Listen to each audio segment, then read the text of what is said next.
Buenas tardes, hermanos, ¿cómo se encuentran? ¿Bien? Bendecidos, gracias a Dios. Bueno, vamos a continuar con nuestro tiempo de Escuela de Formación Cristiana y hoy vamos a continuar con un tema también interesante. El tema es un pueblo universal y atemporal. Un pueblo universal y atemporal. Y bueno, este estudio lo vamos a hacer con una introducción y no vamos a leer lo que es la lectura bíblica de Apocalipsis 7, del 9 al 17. Les voy a invitar a que juntos tengamos la lectura bíblica en lo que es el texto clave y a partir de aquí iniciamos nuestro estudio de esta tarde. Pero primeramente les voy a invitar a que oremos para que el Señor nos acompañe y posteriormente tengamos la lectura en el texto clave que está en Apocalipsis capítulo 7, versículo 9. Vamos a orar. Bendito Padre Celestial, gracias Señor te damos por el privilegio que nos das de poder estar en tu casa de oración y suplicamos Señor en el nombre de tu Hijo Jesucristo tu presencia en medio de nosotros, tu Santo Espíritu nos acompañe Señor y tú nos des palabra de bendición para tu pueblo. Te suplicamos, Señor, que la lectura bíblica que hemos de tener y el estudio, análisis que hemos de realizar, Señor, sea dirigido por tu Santo Espíritu y que sea de bendición para tu pueblo, para tu iglesia. Ven, Señor, quédate con nosotros esta tarde. En Cristo Jesús te lo pedimos. Amén y amén. Les voy a invitar a que leamos Apocalipsis capítulo 7, versículo 9, y esta lectura la haremos unida e iniciaremos nuestro análisis o nuestra clase de este mediodía. Si todos tienen la palabra de nuestro Dios, la palabra dice así: Después de esto miré y aquí una gran multitud, la cual nadie podía contar, de todas naciones y tribus y pueblos y lenguas, que estaban delante del trono y en la presencia del Cordero, vestidos de ropas blancas y con palmas en las manos. Un momento más vamos a analizar este pasaje, pero quiero continuar con el objetivo de la clase. El objetivo dice que debemos comprender que la iglesia es de origen divino y universal. Si seguimos nuestro manual, eso es lo que nos está indicando este manual de estudio, que la iglesia es de origen divino y universal. Pero también dice nuestro manual que debemos entender el ser y el hacer de la iglesia. Y si nosotros llegamos a entender el ser y el hacer de la iglesia, que es fundamental para nosotros, podemos llegar a cumplir el propósito de Dios en nuestras vidas. Sigo con el manual. Pero hoy muchas iglesias están desenfocadas. ¿Qué nos quiere decir el manual, hermanos, el escritor del manual? ¿Qué nos quiere decir que las iglesias están desenfocadas? ¿Alguna vez usted ha enfocado algo o se ha desenfocado? ¿Qué pasa cuando desenfocamos? Perdemos la visión, perdemos el objetivo. Pero ¿por qué el manual hoy nos dice que muchas iglesias están desenfocadas? ¿Usted cree esto? ¿Que realmente muchas iglesias estén desenfocadas de lo que Dios ha establecido, de lo que Dios puso como meta en nuestras vidas? Y el manual dice que estamos desenfocados. ¿Qué significa esto? ¿Estaremos caminando a la derecha, estaremos caminando a la izquierda y no vamos al rumbo de Cristo Jesús? ¿Eso es lo que nos está diciendo el Señor? Es pregunta para ustedes. Sí, algunos me dicen que sí, y la mayoría ¿qué piensa? ¿La iglesia realmente está desenfocada? ¿Cree que lo que estamos haciendo como asamblea es un error? Quizás no del todo, quizás, y el mensaje de hoy estuvo interesante, quizás no del todo, pero ¿qué estamos haciendo entonces? Para que el manual editado, no por cualquier persona, sino porque fue editado, fue escrito por alguien que seguramente vio ese desorden que hay en las iglesias.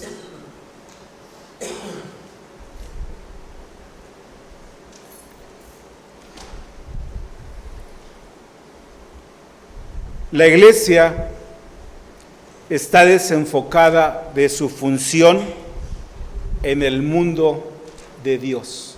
Dios estableció la iglesia y tiene un propósito, pero nosotros, miembros de iglesia, hemos equivocado el rumbo. Eso nos está diciendo el manual. Ayúdenme. Yo leo y así lo interpreto. Hermano Camarena.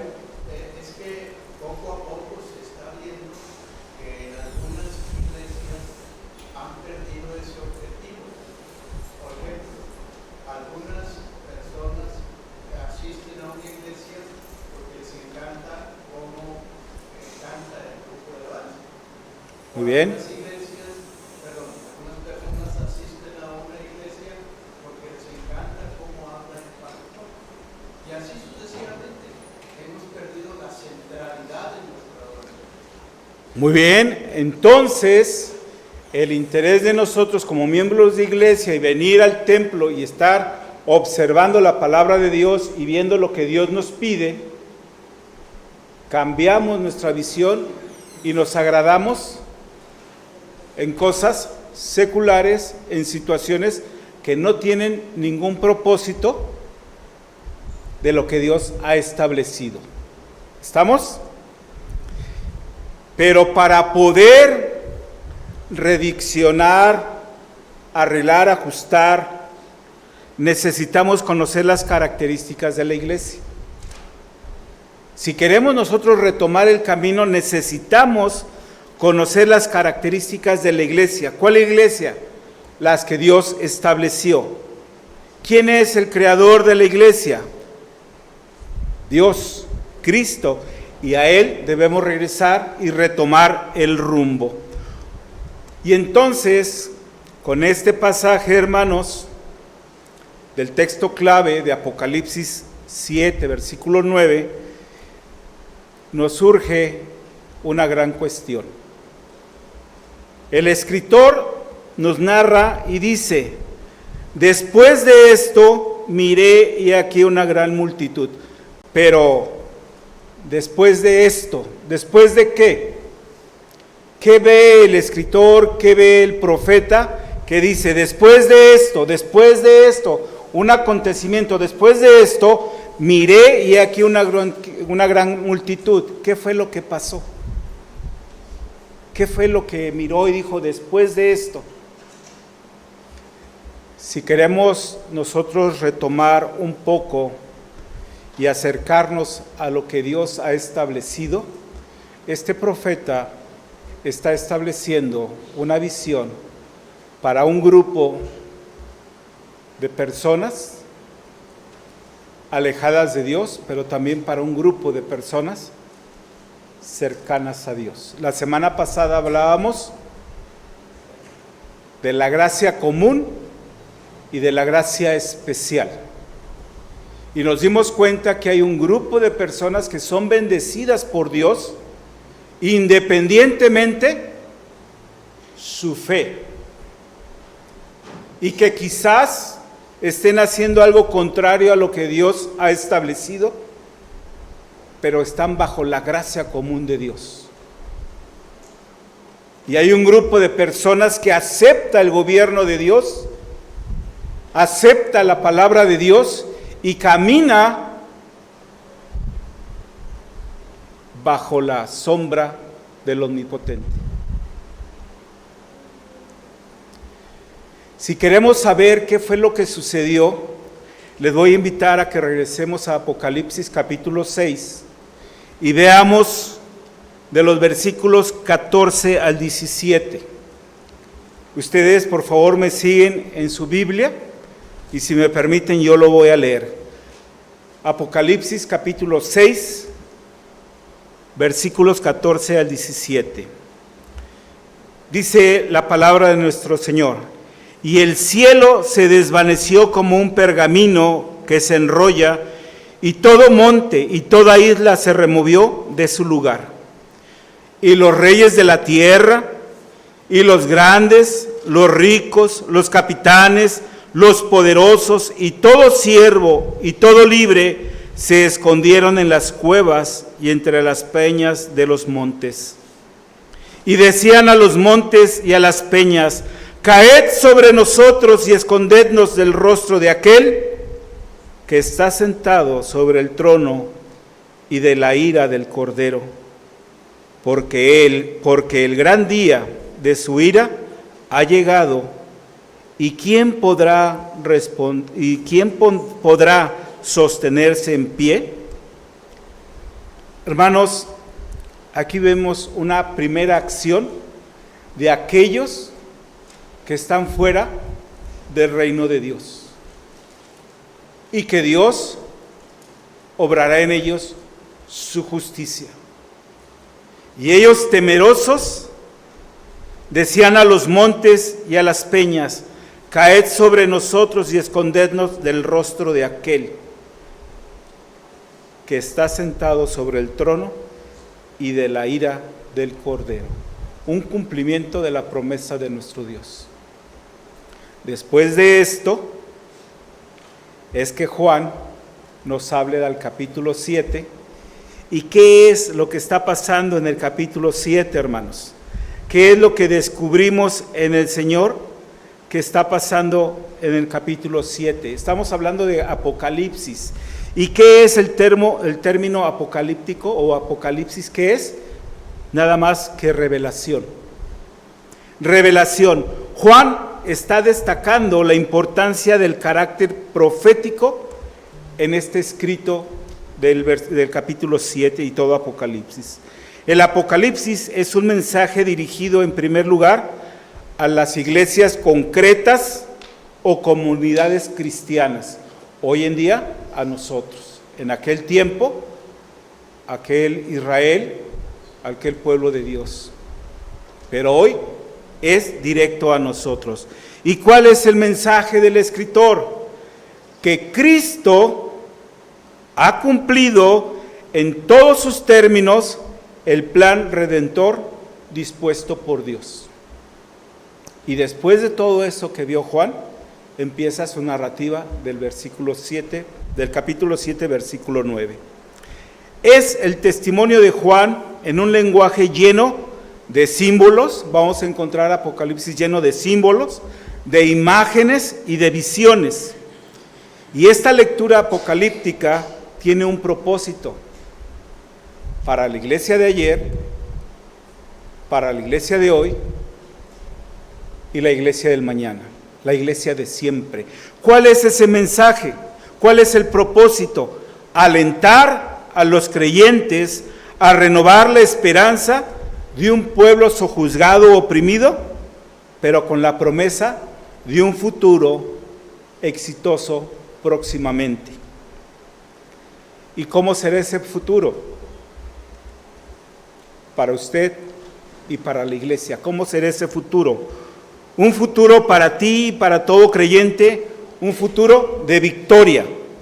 La victoria gloriosa de Dios sobre todos sus enemigos y un tiempo de paz y de bienestar sin fin al pueblo de Dios. Ese es el mensaje de Apocalipsis. Después de esto, ¿después de qué? De cómo los enemigos del Señor quisieron ocultarse en cuevas y bajo las peñas y no pudieron ser ocultos de la ira del Cordero. El capítulo 7, los versículos 1 al 8, nos hablan de los redimidos y de aquellos que serán sellados para salvación. Dijimos que Apocalipsis está lleno de ¿qué? Símbolos, imágenes. Y bueno, de los versículos del 9 al 17, que es el tema que nos interesa, vamos a hablar de los redimidos y su destino de salvación. Qué interesante es poder leer la palabra de nuestro Dios y después de haber identificado todo lo que sucedió con los enemigos del Señor, dice, miré y he aquí una gran multitud, la cual nadie podía contar, de todas las naciones y tribus y pueblos y lenguas que estaban delante del trono y en la presencia del Cordero, vestidos de ropas blancas y con palmas en las manos. ¿Quiénes son, hermanos? ¿Quiénes son esa gran multitud? Promesa para la iglesia. ¿Quiénes son? Hermano Camarena. Los que pudieron sostenerse en pie después de una gran tribulación. Muy bien. ¿Quiénes? Levanten la mano. ¿Quién? Amén. Nosotros. ¿Se acuerdan de la promesa de Génesis para Abraham? ¿Cuál fue la promesa? No se les olvide, se la van a pedir como garantía de a ver quién eres tú. Ah, soy la promesa de Abraham. ¿Y cuál fue la promesa? ¿Cuál fue? Para que puedas pasar, ¿cuál fue esa promesa? Serán benditas en ti todas las familias. Y dice el pasaje, miré y aquí una gran multitud. Esa gran multitud, ¿a quién piensas encontrarte ahí? ¿Quiénes serán los que están ahí en esa gran multitud? La familia, nosotros, los creyentes, y a lo mejor aquellas personas quien menos piensas y menos imaginas. Aquellas personas que quizás anduvieron bajo la sombra o bajo la gracia común del Señor, pero que por ti o por alguien más fue alcanzado por el evangelio que le predicó. ¿Será eso? Porque tú tienes una función. Si estás cumpliendo con el propósito de Dios, tú estás dando un testimonio. ¿De qué?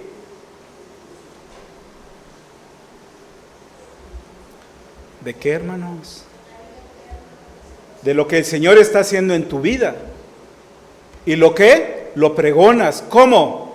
A lo mejor no llevas el volante que nos han ofrecido aquí, pero llevas tus hechos, llevas tus acciones. Y si no es así, entonces sí estamos desenfocados de lo que el Señor ha establecido. No estamos haciendo ni cumpliendo el propósito de nuestro Dios. Dice, miré y aquí una gran multitud, la cual nadie podía contar. No había forma de enumerar aquella cantidad de todas las naciones y tribus y pueblos. Y de repente a mí me llama mucho la atención porque me gusta el ritmo de la música y más los bongó. Y no sé si África va a retirar los bongó de la alabanza del Señor. Porque es algo característico de los africanos, el bongó. ¿Quién estará alabándole al Señor? No sé, pero aquí dice que todas naciones y tribus y pueblos y lenguas que estaban delante del trono y la presencia del Cordero, todos vestidos de ropas blancas y con palmas en las manos. Hermanos, qué importante es conocer lo que Dios ha establecido desde la eternidad y para la eternidad. Si nosotros sabemos esto y estamos en conocimiento de qué es lo que hoy quiere Dios para nosotros, para nuestras vidas, vamos a poder cumplir ese propósito de nuestro Dios. La enseñanza de esta tarde, hermanos, es que podamos analizar las características del pueblo de Dios. Y una de las principales características del pueblo de Dios es que su origen es... ¿Cómo es el origen del pueblo de Dios? divino. ¿Están de acuerdo conmigo? La iglesia es de origen divino y escatológico. ¿Por qué decimos escatológico?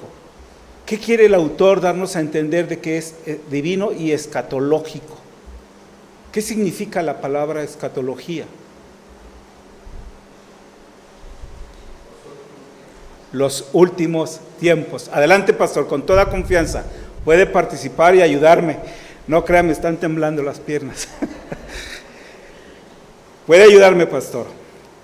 La iglesia es de origen, ¿qué? Divino y escatológico. ¿Por qué decimos que es escatológico? Porque estamos viviendo los últimos tiempos del Señor. Estamos pendientes de la segunda llegada del Señor. Y es donde en el capítulo 6 vimos cómo aquellos alejados del Señor, enemigos del Señor, van a vivir la ira del Cordero. Entender el origen de la iglesia nos va a permitir direccionar el propósito de la misma. Si no entendemos que nosotros tenemos la capacidad y el don de Dios para poder llevar su palabra, ¿podemos qué? Direccionar nuestro camino y ¿qué? Cumplir el propósito de nuestro Dios. Esto, hermanos, nos va a permitir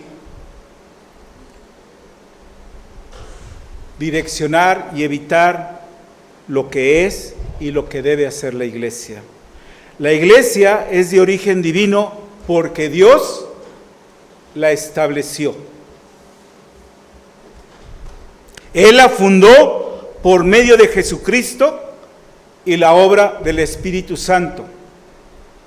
Eso lo sabemos y debemos tenerlo en nuestras mentes y en nuestros corazones y confesarlo o publicarlo a nuestros hijos, que ellos sepan cuál es el origen de nuestro ser. Él la fundó por medio de Jesucristo y la obra del Espíritu Santo. Debemos reconocer que Jesucristo es el fundamento de la iglesia. En la carta a los Efesios, el apóstol Pablo describe a Jesús como la piedra del ángulo. Lo hemos escuchado una, otra y otra vez. Efesios capítulo 2, versículo 20 dice: edificaos sobre el fundamento de los apóstoles y profetas, siendo la principal piedra del ángulo Jesucristo mismo. Y es esto por el cual nosotros reconocemos que la iglesia es de origen divino. Jesucristo es la base del edificio. Él es la piedra angular de la iglesia. Hoy sabemos y reconocemos que la naturaleza de la iglesia y su labor o acción es de origen divino. Por lo tanto, la agenda de la iglesia no la establecemos nosotros. Las acciones de la iglesia no la establecemos nosotros. La agenda de la iglesia está establecida ¿por quién, hermanos? Por Dios y sus principios eternos, los cuales los encontramos en las Escrituras. Por tal motivo, ¿qué debe hacer la iglesia? El manual nos da tres funciones importantes. Número 1, la iglesia fue creada para dar gloria a Dios y adorarle con todo su ser. ¿Estamos ciertos en eso? Número 2, la iglesia fue creada para hacer discípulos. ¿Y cómo hacemos discípulos? Predicando. Muy bien. Dando testimonio. Muy bien. Y número 3, dice nuestro manual, la iglesia fue creada para congregarse como cuerpo del Señor. ¿Está de acuerdo usted con eso? Es por eso que estamos aquí, en una asamblea en donde todos formamos parte del cuerpo de Cristo. Esa es la primera característica de la iglesia, es de origen divino. Segunda característica de la iglesia es universal. ¿Qué entienden cuando decimos que la iglesia es universal? Para que participen y no nada más me digan que sí. ¿Por qué es universal? ¿Perdón? Ay, perdón, Paloma. Sí, muchas gracias. Del universo, del todo. ¿Sí? En todas partes del mundo hoy se predica del Evangelio. Y en todas partes del mundo hoy tenemos hermanos en común en Cristo Jesús. Es por eso que es universal. La iglesia universal es la comunidad que Jesús está formando desde la eternidad y hasta la eternidad. Y esta comunidad es formada por creyentes. ¿Por creyentes? Muy bien, se entiende. Por creyentes vivos y muertos. Porque la fundó el Señor desde la eternidad hasta la eternidad. Y los de ayer hoy no están con nosotros, pero sí en el Señor. Y forman parte de la iglesia universal, vivos y muertos. Cristianos que en diversas partes del mundo confiesan a Cristo como su Señor, su Salvador, como usted lo confiesa. ¿Cómo confiesa usted a Cristo? ¿Cómo lo confiesa? Como su Dios, su Salvador, su Redentor, Padre eterno. Y hermanos, incluyendo en la iglesia universal, tanto a vivos como muertos, pero también a diferentes denominaciones. La iglesia universal, discúlpenme, no nada más son los presbiterianos.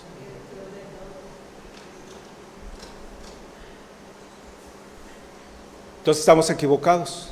No estamos equivocados, pero sí tenemos hermanos en común en Cristo Jesús con una denominación diferente. Si nosotros conocemos esto, podemos direccionar nuestro caminar al propósito de Dios al crear la iglesia en Cristo Jesús. Eso es donde estamos desenfocados, pero debemos ¿qué? Direccionar. Muy bien, tercer punto, para terminar, la iglesia es atemporal. Dijimos que es divina, es universal y es atemporal. Una característica más que muestra la eternidad del pueblo de Dios es su atemporalidad.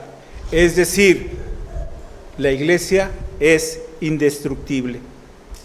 La iglesia del Señor es eterna porque no se limita al tiempo y al espacio, pero también es eterna porque es indestructible. La redención del ser humano fue un plan eterno y trinitario desde antes de la fundación del mundo.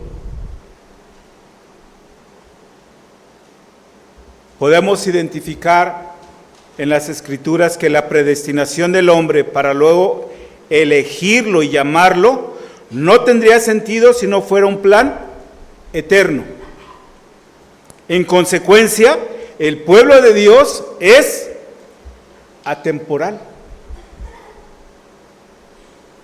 Es decir, la iglesia del Señor es eterna. Una de las interpretaciones más aceptadas es aquella visión de Moisés en el desierto, al ver que la zarza ardía, pero no se consumía. Es una figura de lo que el pueblo de Israel vivió bajo aflicción, pero no fue destruido. Hay quien piensa que la zarza ardiendo simboliza a Israel o en general al pueblo de Dios, afligidos bastante, y amamos a Dios aunque la vida duela y nos duelen las situaciones a nuestro alrededor, pero no perdemos la esperanza que el día de mañana, en esa venida del Señor, estaremos juntos dando gloria y honra a nuestro Dios. Una razón más de la eternidad del pueblo de Dios es que vemos al pueblo adorando a Dios en las bodas del Cordero. Y finalmente, hermanos, debemos comprender que la iglesia es de origen divino y universal y que nosotros debemos entender el ser y el hacer de la iglesia, dándole la gloria a Dios y adorándole con todo nuestro ser, haciendo discípulos y congregándonos como cuerpo del Señor.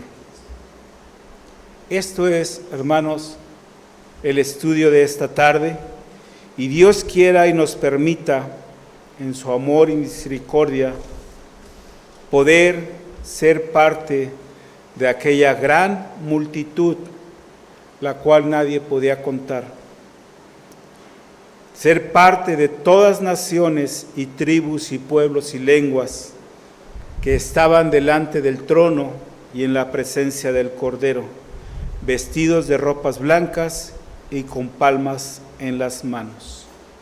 Hermanos, es importante que podamos reconocer el fundamento de la iglesia, qué es la iglesia y qué es lo que a nosotros nos toca hacer dentro de la iglesia. El tema es un pueblo universal y atemporal. Vamos a poder convivir, cuando Dios lo permita, tener una correlación con la iglesia triunfante y la iglesia militante. ¿Entendemos esto? Que vamos a tener relación con aquel que muerto en la cruz al lado de Cristo, el Señor le dijo: si tú crees, hoy estarás en el reino de Dios. Imagínate que ese espacio que está vacío, estás acompañado por aquellos miembros de la iglesia triunfante. Y qué maravilloso, hermanos, que podamos nosotros poder enfocarnos especialmente a lo que Dios quiere para su iglesia. Esto es la clase de este día, hermanos. ¿Algún comentario? ¿Alguna pregunta? Pastor, con toda confianza te invito a que me ayudes. A ver. ¿Alguien? ¿Algún comentario? Si no es así, hermanos, vamos a darle gracias a Dios y a despedirnos esta tarde. Bendito Padre Celestial, gracias, Señor, te damos, porque nos permite, Señor, conocerte cada día más y más. Reconocemos, Señor, que solo por tu amor y tu misericordia, Señor, estamos aquí. No hemos alcanzado, Señor, ni siquiera el tobillo de aquel varón maduro, aquella persona, Señor, que realmente pueda llegar y estar delante de ti. Pero te suplicamos, Señor, que en el proceso de nuestro existir nos permitas crecer en espíritu y en verdad y poder llegar a conocerte y amarte como solo tú me mereces. Padre Santo, bendice estos hogares, bendice las familias que aquí están representadas y permítenos que cada día podamos conocerte más y más. En Cristo Jesús. Amén. Que Dios les bendiga, hermanos.